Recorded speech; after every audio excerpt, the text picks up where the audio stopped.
Bonjour, bienvenue sur la vidéo DJ Stuff. Aujourd'hui, je vous présente l'Allen & Heath Xone DB2. Alors, la Xone DB2, c'est une table hyper fonctionnelle dans le sens où vous pourrez faire beaucoup de choses, très versatile.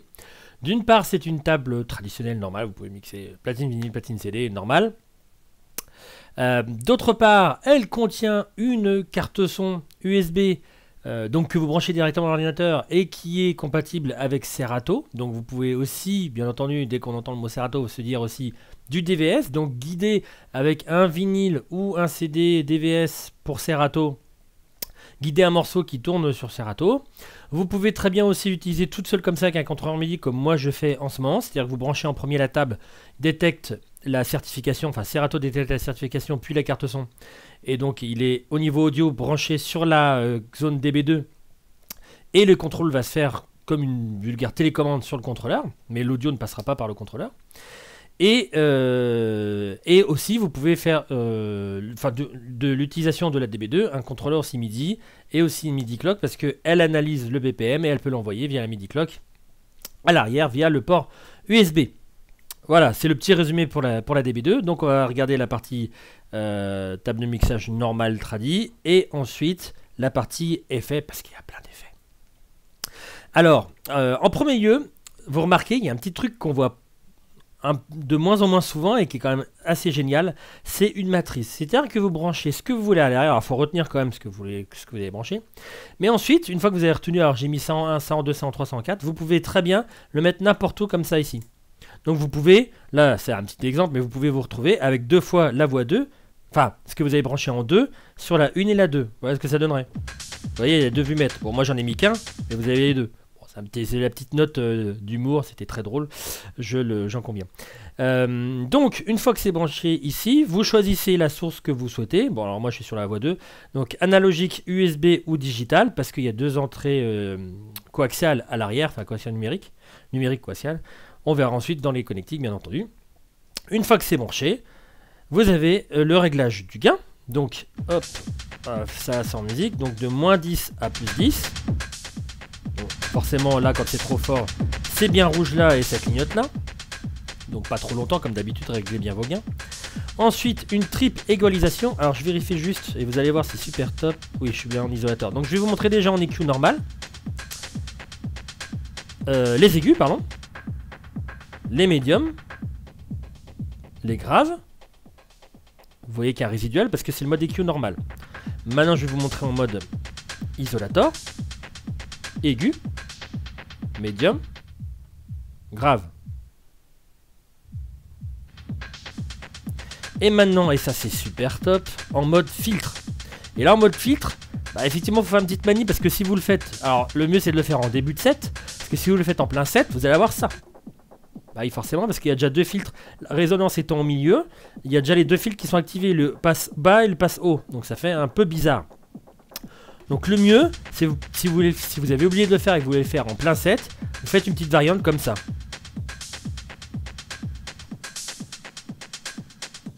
Et après, vous remettez en filtre. Et vous les avez les deux en actif, mais au moins ils sont mis en bonne position. Donc comme ça, et vous revenez. Voilà, ça peut faire un petit break qui serait associé au morceau, qui serait déjà créé dans le morceau. Mais le public n'entendra, enfin, va entendre la différence, mais ne saura pas forcément que c'est vous qui l'avez fait. Et ensuite, vous pouvez enquiller le fil passe bas et le fil passe haut. Donc, passe bas, vous pouvez lui ajouter une petite résonance au milieu. Et passe haut. Avec résonance.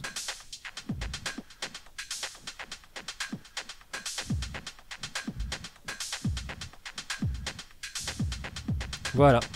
Donc je vais revenir sur l'isolator.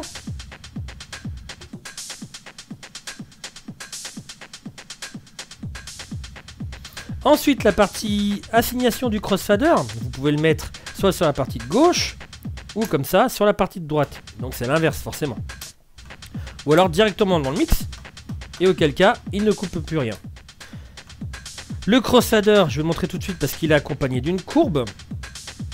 En menu en accès direct, enfin ouais en accès assez direct, vous l'avez donc en fondu comme ça,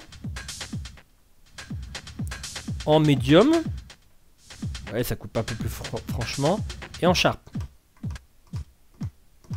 là c'est plus entre guillemets scratcher quoi. Je vais le laisser en sharp, je vais quitter. Donc vous avez vu qu'il y avait des raccourcis très rapides pour la partie EQ, Isolator et Filter, et très rapide aussi pour le X-Fader, enfin ce qu'ils appellent le crossfader. Ensuite, la pré-écoute, vous pouvez choisir une voix, deux voix, les deux si vous le souhaitez, et les quatre si vous le souhaitez. Et ensuite, vous avez une petite bascule avec double sortie casque, la petite bascule entre ce qu'on écoute en pré-écoute, ce qu'on écoute dans le master, le volume et double casque 3.5635. Le fader que vous pouvez aussi régler, mais là c'est pas en raccourci, c'est en advanced. Je vais le rechercher. Blablabla, bouf bouf bouf. HP, meter, mode. Ils sont où? Hop, fader curve, voilà. Donc vous l'avez en gentle, c'est comme ça. Donc, plus ou moins en mid, un peu plus corsé, et en sharp, plus vers le bas. Hop. J'avais oublié que le morceau durait pas 50 000 ans. Donc crossfader on a vu. Et maintenant on va voir... Ah non, déjà je vais vous montrer les différentes parties aussi. Tout ce qui est micro comme ça, master. Alors le micro est commutable en line. Ça fait une cinquième voix si vous souhaitez. Si tout est déjà branché, qu'il y a un pote qui vient, je sais pas quoi, avec un iPod ou autre, vous pouvez le brancher là directement dessus. Il y a un gain, une petite double égalisation moins 15 plus 15. Donc qui ira pas jusqu'à l'infini. Vous pouvez le préécouter comme cela. Et vous avez le volume ici et un channel on-off. Vous pouvez l'assigner aussi au XY, c'est-à-dire que vous pouvez l'assigner aux effets qu'on va voir à la fin. Et volume du master là et volume boost ici pour le réglage du volume master et puis de la sortie secondaire si vous avez un retour à côté de vous. Et on passe à la grosse partie des effets, donc double boîte d'effets. Je vais couper un peu la musique, tac. Donc boîte d'effet numéro 1, boîte d'effet numéro 2, qu'est-ce qu'on y retrouve? Vous avez un bouton rotatif ici qui vous permet de choisir le temps qui est indiqué ici. Je regarde vite fait si... Ouais, non, on peut le voir. Donc là par exemple je suis à un quart, là je suis à un demi, je reviens à un quart. Si vous appuyez une fois, vous allez pouvoir voir là où l'effet va être appliqué. Par exemple, si je veux faire un délai, il va être appliqué plus vers les basses fréquences. Si je fais ça, tac tac, voilà, plus sur la largeur du spectre total ou plus vers les fins de médium aigu. Donc ça c'est sympa parce que vous allez voir, vous pouvez vraiment traiter l'effet là où vous le souhaitez.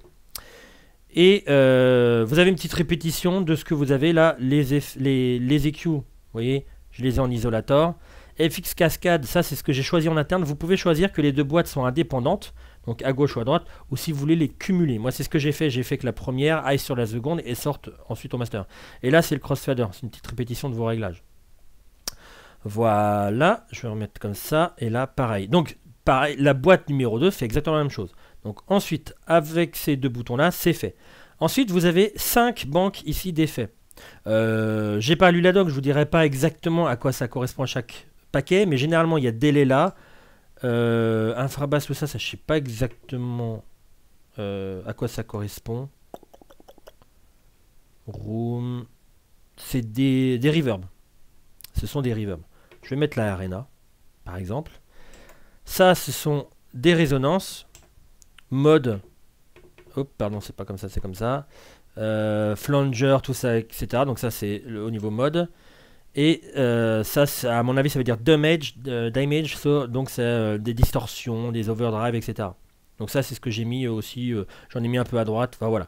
Ce qu'il faut retenir, c'est que vous avez 5 banques, et qu'à chaque banque, en appuyant sur Select, vous pouvez choisir l'effet que vous souhaitez. Donc moi, j'avais mis le sweep ici.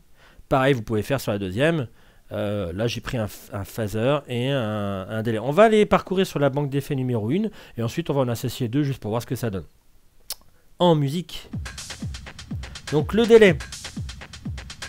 Une fois que j'ai choisi donc un des 5 avec mon préféré, il y a le bouton expression qui vous donne un peu plus de profondeur dans l'effet. Donc je vais le laisser au médium parce qu'après ça fait trop.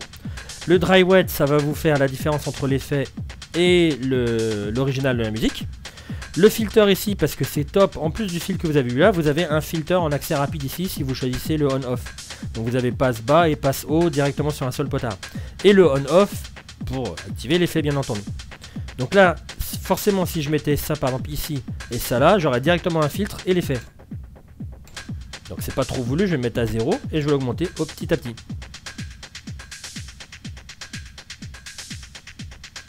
Donc ça c'est l'effet tout seul.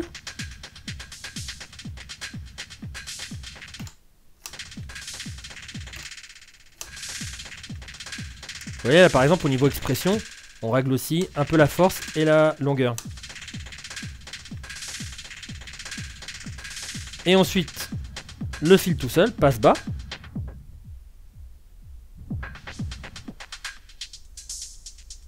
Et une petite LED qui vous reconfirme le positionnement, le petit cran qui est au milieu à midi. Donc vous voyez, je suis rouge quand c'est actif. Voilà, donc les deux cumulés.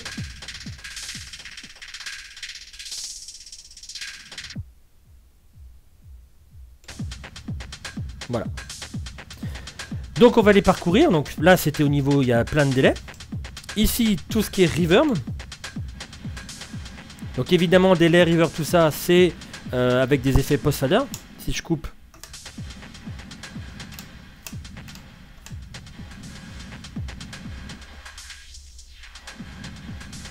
J'ai l'effet qui se traduit après le fader.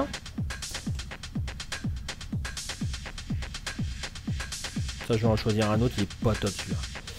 Hop.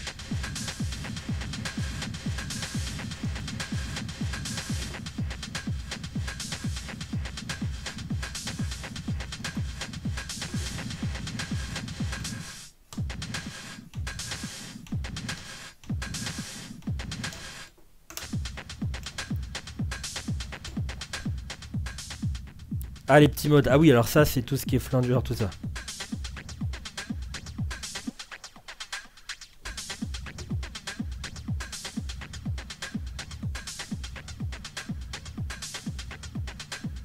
Vous voyez là je l'applique sur une grande partie de la bande de fréquence. Ou un tout petit peu. C'est ça, vous allez mieux entendre.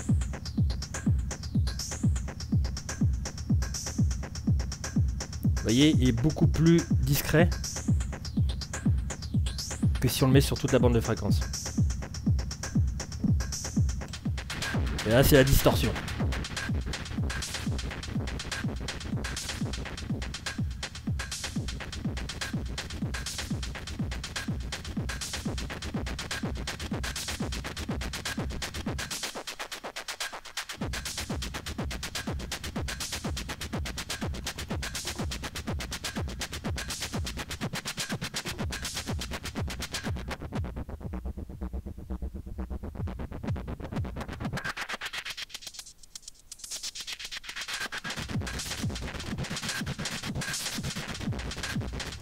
Etc, etc.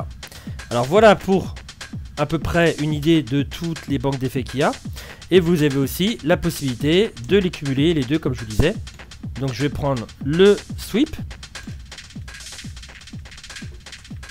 Sauf que je vais le prendre voilà comme ça.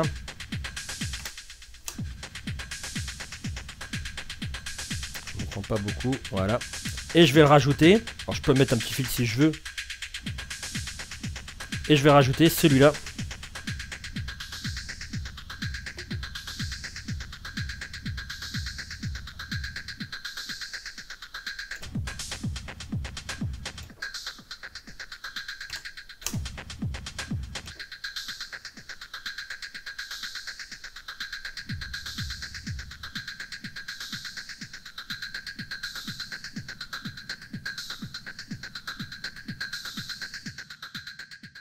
Alors au niveau connectique, c'est toujours aussi simple. Vous avez le on-off de l'alimentation, un petit fusible à changer si jamais vous êtes une grosse brute. Je vais partir en bas. Hein. Le port USB pour l'ordinateur et pour aussi le MIDI clock et le MIDI tout court. Le X-Link, c'est un port Ethernet qui vous permet de relier à d'autres produits comme le K2 par exemple. Le record coaxial en numérique, les deux inputs, les deux entrées numériques que vous pouvez aussi choisir sur le panel devant, la vis de masse pour les platines vinyles qui en ont besoin, les 4 entrées analogiques avec 2 préamplis phono ici que vous pouvez commuter, et il y a 2 préamplis un peu virtuels enfin des préamplis software que vous pouvez aussi brancher avec des platines vinyle.